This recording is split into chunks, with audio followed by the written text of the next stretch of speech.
Hey guys, my name's Dan, and this reaction comes from videogamedunkey.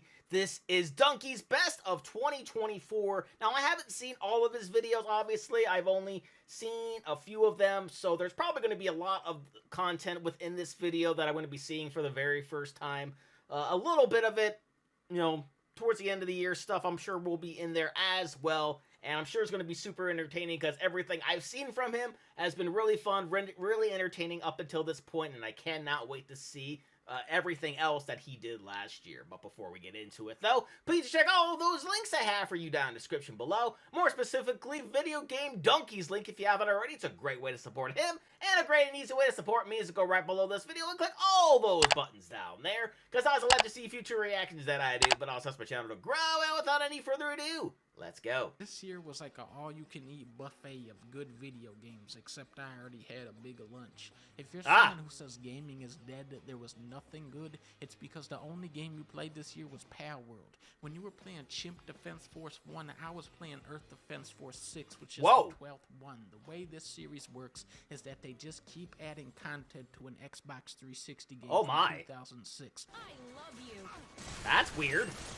It is outdated, it is repetitive, but oh my god, they throw so many enemies on screen. It is such a chaotic clusterfuck of madness where I have to keep playing to make sure Makes that sense. the people who made this are okay, and I don't think they are. Ah! Final Fantasy VII Rebirth is the 134th Final Fantasy 134th. game and the 11th Final Fantasy VII game. It is a cluster bumble dumble fuck the likes of which we have not seen since Earth Defense Force 6 2 seconds ago.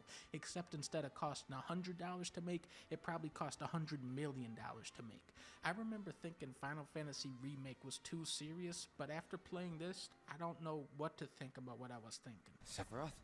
Be careful.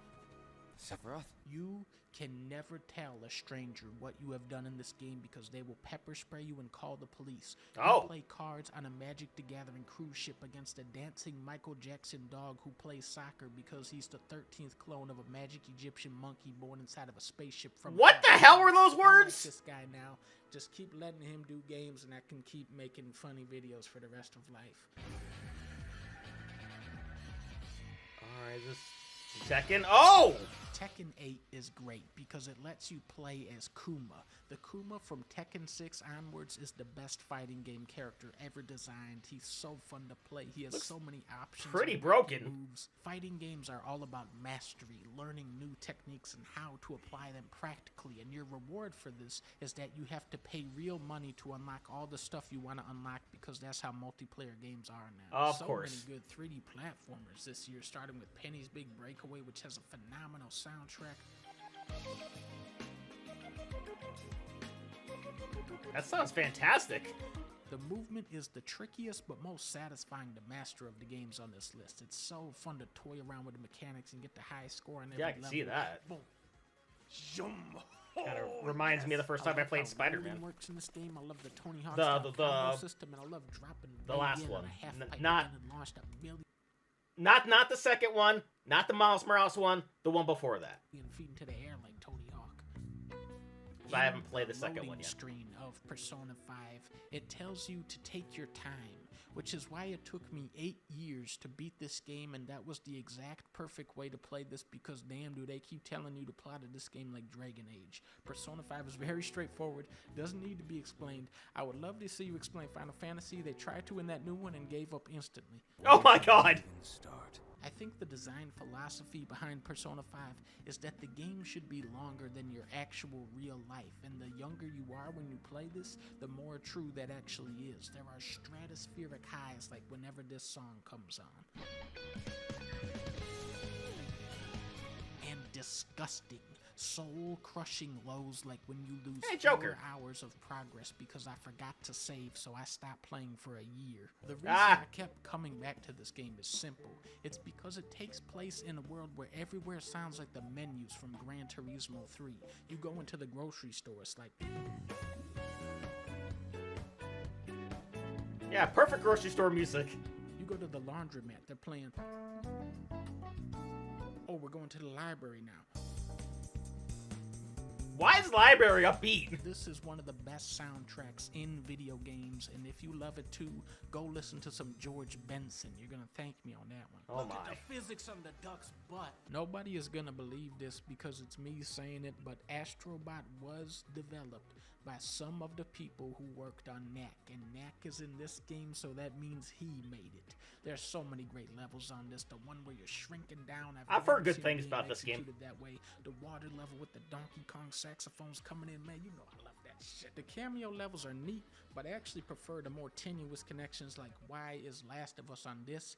Oh, because it's the dancing mushroom level. Balatro, Overthrew Hearthstone is my background game. I don't know anything about poker, but a lot of people do, so it's genius to use that built-in knowledge to bypass the terrifying process of learning a new game. Sure. I tried to learn Mahjong to get clown points in Yakuza, and it is impenetrable. But after playing this, I started doing the poker in Red Dead, and it was like, wait a minute, this is just ripping off Balatro. I know. I love games like this that can spawn so much variety out of the most simple rules. Froggy? Sephiroth? Shadow Generations is like if Logan Paul uploaded one of my videos. I don't know where this jump in quality came from. I don't ever expect to see it again, but I'm glad it happened. Sonic Frontiers was interesting.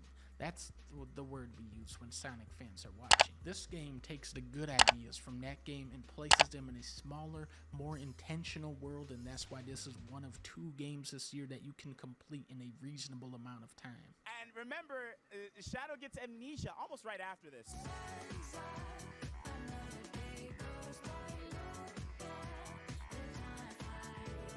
Persona 3 has one of the best soundtracks in gaming, which is exactly what I just said about the other one, and they don't sound anything alike. In Persona 5, you would have to go into this evil man's mind and change him to be good. But in Persona 3, you just hang out with him and become buddies. In video games, plot is the vegetables and character stuff is the meat. Sometimes in Persona 5, you gotta eat 30 carrots to get a chicken nugget. So far, this game is like taking the Big Burger Challenge at Big Bang Burger. The running theme of this year is that video games should actually be 100 different video games, and that is most true about UFO 50. Not every game in here is a slam dunk, okay?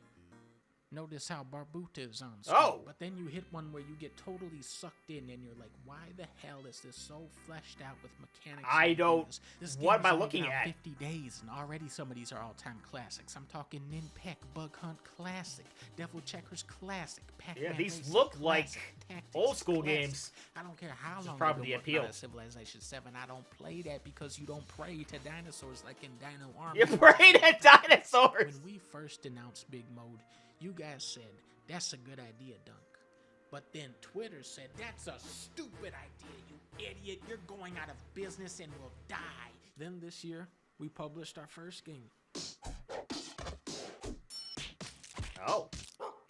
Wow, look at all those scores. You're pretty good. It's tricky to make a fun game. It's even harder to make a unique game. But it's a motherfucker. To make a unique game that's fun, which is exactly what Billy did with Animal Well, and that's why Big Mode is still here, and Twitter isn't. Ah! Sephiroth? If you really want to know my game of the year, it's Animal Well by a landslide. But I am extremely biased when I say that, so I'm going to shout out one more really good game with Yakuza Infinite Wealth, which is what Sega must have because I have more time in this game than Persona 5 now, and I'm only halfway through. Yeah, Yakuza I've been wanting to play like any game in the series, but I don't know, I just haven't gotten around to doing it. The fuck? Super big! This is the game of a million rabbit holes. The underground Pokemon Stadium rabbit hole, the Animal Crossing Island rabbit hole, the Crazy Taxi rabbit hole, the Side Quest rabbit hole. Lots of rabbit the holes. Job System rabbit hole, the Drink Link and Character Development Bingo rabbit hole, the Yakuza Memories rabbit hole. There are 3 or 4 fishing minigames. Maybe there's a 5th one. Man, I was having so much fun with this game, but it didn't count at all because I wasn't having fun properly. You see, I was playing with the English dub. I have been a fool. How could I have known that the funny mode in this game is the Japanese audio where they talk in English except like this? Who the fuck are you? Nah, be good and harm me the gun. Tempting to shoot will only make things worse for you. Last year in my Yakuza 7 review, I said video games need to have more funniness in them. This year, nobody delivered on that more than RPGs, so I guess the twist of this video is that if it's silly enough, or wacky enough, or if the music is good enough, I like Super Mario Bros. 2 wins it again. Alright, so gaming for me last year, it was kind of just playing a lot of older games, a lot of remakes and stuff like that. Playing simulators, like I got super into simulators. I got into American Trucker Simulator. Got I was already into Gas Station Simulator, but that was a couple of years back now. I played Supermarket Simulator. Yeah, I think that's what that's called. I played that quite a bit. I played the Metal Gear, the re-release or whatever for 1 through 3, along with some of the older titles, the original Metal Gear, and then Metal Gear 2 Solid Snake, and, you know. So that was kind of my gaming this year. Oh, yeah, and I randomly, and I don't know why, but I played a lot of college football, and I mean a lot of college football. We haven't had a college football game in a long time, so I've definitely poured in a lot of time. I'm not going to say how much time because not really too proud of how much time I put into it, but I certainly did put a lot into it. But that's going to do it for me here. Comment down below. Let me know what were your favorite games from this year. Please leave a like if you enjoyed it. Check all those links I have for you down in the description below. Then lastly, and most importantly, I want to give a huge shout out to all my $5 and up supporters on Patreon: Luchador, Cruising, Wolverine 3, Tancaster, Kronich, Chris Curtis, and Perry, Voss Coffany, Misa, Misa 2, Lily the Snoopy Fan, Fleet Street Vicomp, Amanda Sanchez Brenton, Emily the Flower Lover, Sophie the Sunset Girl, Inca Linquist, Aubrey the Charlie Brown Lover, Carter Resnick, MB Cardall, Chris, and Rachel. And if you too like to have a shout out, and in each and every one of my videos, please head over to patreon.com/eDamnReactor for more, and I'll see you guys next time.